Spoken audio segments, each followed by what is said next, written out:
Bagaimana hukum mengqadha puasa wajib di bulan Syawal? Apakah puasa sunnah Syawalnya dulu yang dikerjakan, atau mengqadha puasa wajibnya? Apakah boleh mengqadha puasa wajib sekalian dengan niat puasa sunnah Syawal? Ustazah mohon jawabannya dari Ustazah. Mengenai puasa sunnah di bulan Syawal yang kita ingin kerjakan dengan qadha puasa wajib kita selama bulan Ramadan ini, selalunya teorinya sama, yang wajib didahulukan dari yang sunnah, gitu kan. Yang wajib itu harus didahulukan dari yang sunnah gitu. Nah, ngapain kamu punya pekerjaan, ngapain kamu ngerjain kerjaan sunnah kalau kamu yang wajibnya belum kamu kerjakan? Itu sama aja kayak ada orang bangun di waktu malam, dia belum sholat isya tapi udah tahajud gitu. Lah ya ngapain dia tahajud, orang isyanya aja belum gitu kan. Isya dulu baru kemudian kamu bisa ngerjain tahajud. Nah, terus bagaimana dengan orang yang punya puasa hutang nih, punya hutang puasa Ramadan, sementara dia juga ingin menjalankan puasa 6 hari di bulan Syawal, yang kata Nabi Muhammad SAW, man shama Ramadan tsumma atba'ahu bisittin min Syawal faka'annahu shamad dahr. Siapa yang berpuasa Ramadan kemudian diiringi, ditambahkan dengan 6 hari di bulan Syawal, maka seolah-olah dia telah menjalankan puasa selama 1 tahun penuh. Ini yang membuat ahli tarim itu kalau udah lebaran, itu lebaran cuma sehari aja. Lebaran sehari di tanggal 1 Syawal, besoknya persis kayak bulan Ramadan lagi, hanya aja nggak ada terawih. Itu aja bedanya. Sisanya tuh persis banget udah kayak bulan Ramadan lagi. Nggak ada orang jualan makanan di waktu siang, kemudian semua orang pada puasa gitu kan. Semuanya tuh selama 6 hari. Nah, nanti datang tanggal 8 gitu ya, tanggal 8 Syawal sudah selesai nih puasanya nih, 7 hari, hari ke-8 di bulan Syawal itu mereka baru tuh bener-bener menjalankan lebaran. Maksudnya puasanya bener-bener udah habis tuh kalau udah kayak begitu gitu. Nah, tapi kan kita nih kan nggak senegara ngerjain itu, jadinya juga memang sebaiknya ya kalau memungkinkan untuk dilaksanakan silahkan laksanakan. Meskipun para ulama mengatakan tentang sit Syawal, 6 hari di bulan Syawal itu nggak harus berturut-turut dan nggak harus mulai dari tanggal 2. Artinya kalau misalnya kamu tanggal 5 atau kamu ambil Senin Kemisnya 6 hari di bulan Syawal, yang penting ada 6 hari di bulan Syawal, kamu udah dapat pahalanya seperti puasa setahun penuh tersebut. Begitu ya. Nah, jadi 6 hari puasa di bulan Syawal.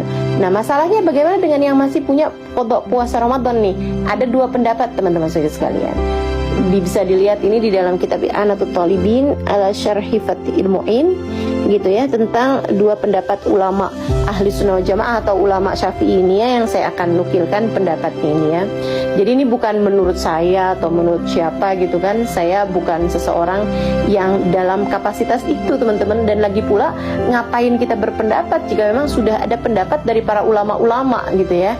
Nah, jadi ini bukan pendapat saya kan, tapi pendapat para ulama-ulama. Sebagaimana yang sudah saya sampaikan tadi, ini semuanya juga hanya mengulang dari apa yang sudah disampaikan oleh para ulama-ulama kita, oleh para guru-guru saya, para orang-orang yang memang sudah mempelajari agama secara benar, secara sempurna, disampaikan lagi dan saya mendengarnya, saya sampaikan kepada teman-teman semuanya. Bukan, nggak ada sesuatu yang baru yang saya sampaikan, semuanya hanyalah merupakan dari apa yang sudah disampaikan oleh para ulama-ulama yang saya mempelajari baik lewat kitab maupun langsung lewat lisan-lisan mereka, dari merekanya sendiri mendengarkan dari telinga, kemudian disampaikan dengan telinga mereka dari lisan para ulama sebelumnya, terus sampai bersambung pada baginda Nabi besar Muhammad sallallahu alaihi wasallam. Baik, saudaraku sekalian saya muliakan, 2 pendapat ini adalah pendapat yang pertama mengatakan bahwa selagi kamu masih punya hutang puasa wajib, ya kamu dahulukan yang wajib gitu kan.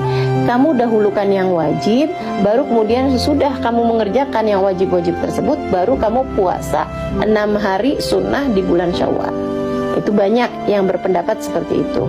Dan ini muskil buat orang-orang yang hutang puasanya banyak gitu kan. Kayak misalnya selama bulan Ramadan itu dia nggak puasa karena dia nifas misalnya, atau karena dia hamilnya yang berat, kemudian dia ya kalau itu memang nggak bisa memungkinkan untuk puasa Syawal juga ya, atau dia menyusui misalnya gitu kan, selama bulan Ramadan itu dia menyusui gitu. Nah, ketika berada di bulan Syawal, dia memungkinkan nih untuk berpuasa karena dia sudah menyapih anaknya misalnya begitu ya. Nah itu selama bulan Syawal itu kalau dia pakai buat qadha puasa ya habis semuanya tanpa mendapatkan kemungkinan untuk berpuasa dengan puasa sunnah Syawal, karena 1 bulan Syawalnya semuanya penuh untuk membayarkan qadha puasanya gitu ya. Ala kulli hal, pendapat ini banyak diambil sama para ulama, maksudnya banyak yang berpendapat dengan pendapat yang sama ini ya, bahwa ya kalau ada perkara wajib, perkara sunnah ya duluin yang wajibnya dong, bayar aja utang puasanya dulu gitu. Nanti kalau ada sisa waktunya untuk dia berpuasa 6 hari di bulan Syawal ya dia dapat pahala, dia dapat puasanya, dia dapat pahalanya, kalau enggak ya memang udah lewat gitu kan. Itu pendapat yang pertama. Kemudian pendapat yang kedua, dan ini juga banyak diambil sama para ulama-ulama kita, banyak diambil sama guru-guru kita teman-teman sekalian, ala ahli sunnah wal jamaah begitu ya, yaitu pendapatnya Imam An-Nawawi alaihi ridwanullah, di mana beliau mengatakan begini nih, yang dimaksud dengan puasa Syawal adalah adanya puasa di bulan Syawal, adanya puasa 6 hari di bulan Syawal. Sama dengan yang dimaksudkan dengan puasa Senin dan Kamis adalah adanya puasa di hari Senin dan hari Kamis, begitu ya.